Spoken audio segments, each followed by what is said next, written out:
Peace, peace, peace, peace, peace. Overall, when it comes to homeschooling, make it work for you. Better than that, allow it to work for you. When a family decides to homeschool, whether it's a two-parent family, a one-parent family, um, family and extended family, however the immediate needs of the children primarily and the parents are being taken care of secondarily, but very close second, are being taken care of. There's a shift that's happening. Even with the growing number of homeschoolers, it is still not the main way that people are educated in the United States. So to homeschool means that your social systems are not set up to immediately support the way that you are choosing to steer your children and yourself.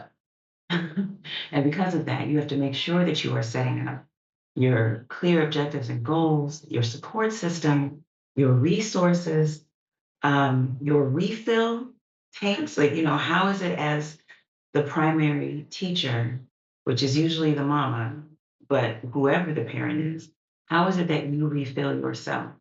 Because homeschooling also, in many ways, it's a blessing, and in other ways, it's challenging, blurs the lines between education and the rest of your life. Um, when I attended a CB conference, the Council of Independent Black Institutions, Baye Kemet was talking about the House of Schooling, Eleoko. And we have um, friends that whenever we would stay at their house, they would call themselves Ile of their last name. So in Yoruba, the house of. So when you're homeschooling, your home is the house of learning. And ideally, in our communities, we would be tight knit, we would be living close together. Our children would be steady learning in and out of our house, and in and out of auntie's house, and in uncle's house, Baba, Mama, Grandma, Grandpa, all these different people.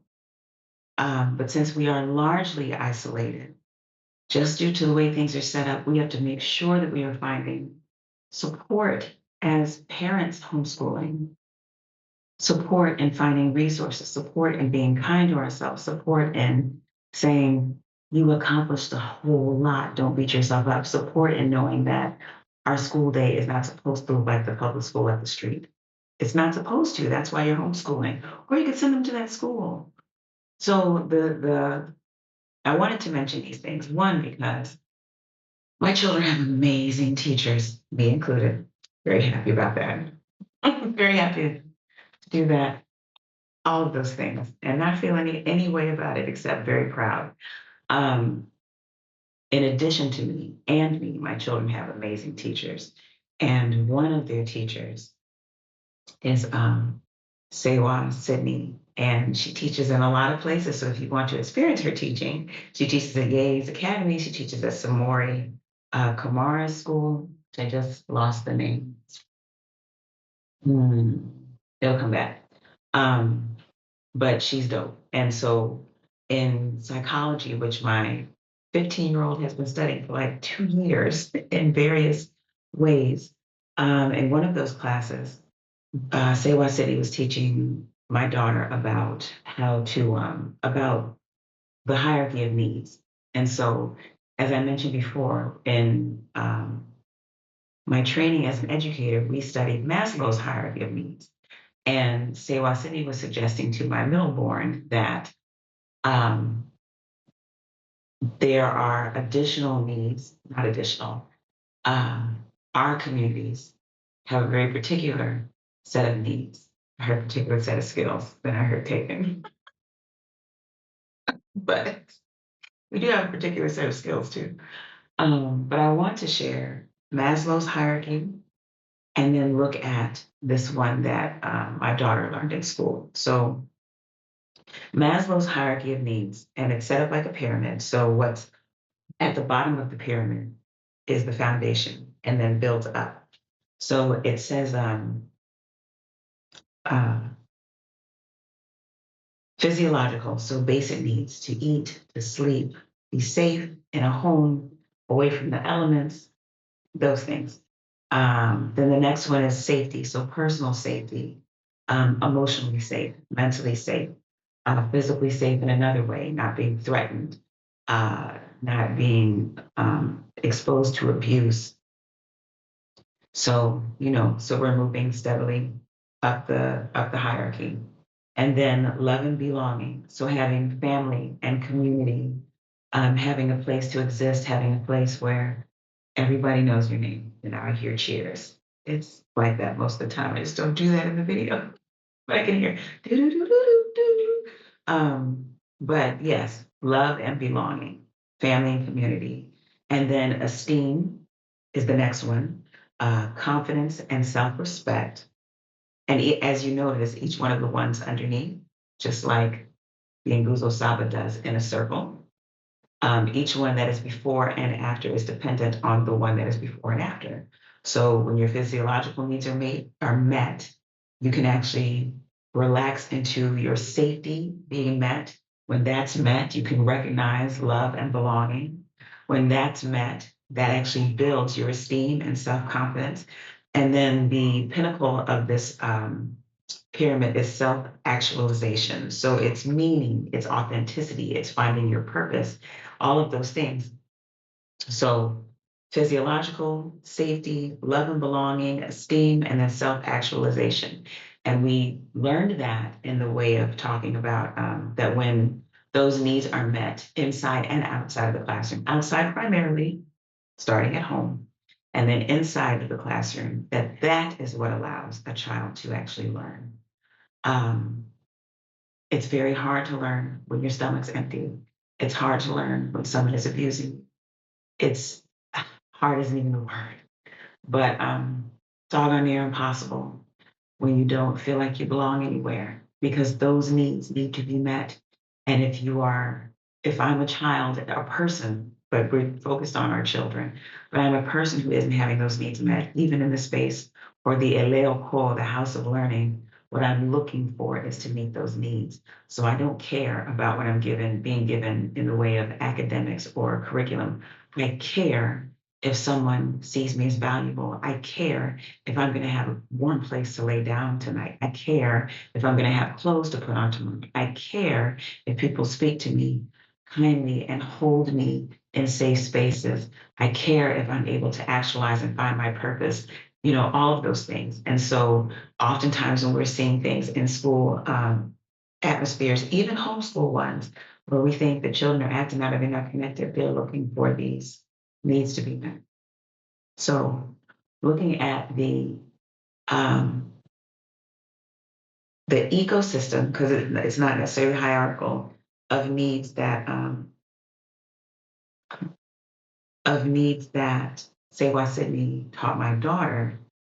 She gave them the list, and then she asked the children to say which one was most important to them. She asked them to list what was important to them, and then my daughter came to me and asked me what was most important to me. So to list them in the order that's important. So I'm gonna list these the way they were important to me, but I think it's good if you have a pen or a pencil and you can go back for you to write them down and decide what is most important to you. What do you need first, and then what builds on itself. So the first one I wrote down was connection, and then certainty, and those could probably go in either direction. Love, because I need those first two to feel love and to really give love. Significance, um, contribution, that there's space for me to make my contribution to society. Variety in not only what I'm experiencing around me and people, but that I'm allowed to have variety in myself and share that variety with other people. So in that reciprocal um, back and forth ebb and flow between me and my community, me and my family, that there's variety that's allowed. I'm not forced to be monolithic or told that I can only be one way, or that the people around me only feel that they can be one way in their expression. And because of that variety, I can then grow. So I'm going to say these again. Yours don't have to be in this order, but connection, certainty, love, significance, uh, contribution, my handwriting, too fast, variety, and growth.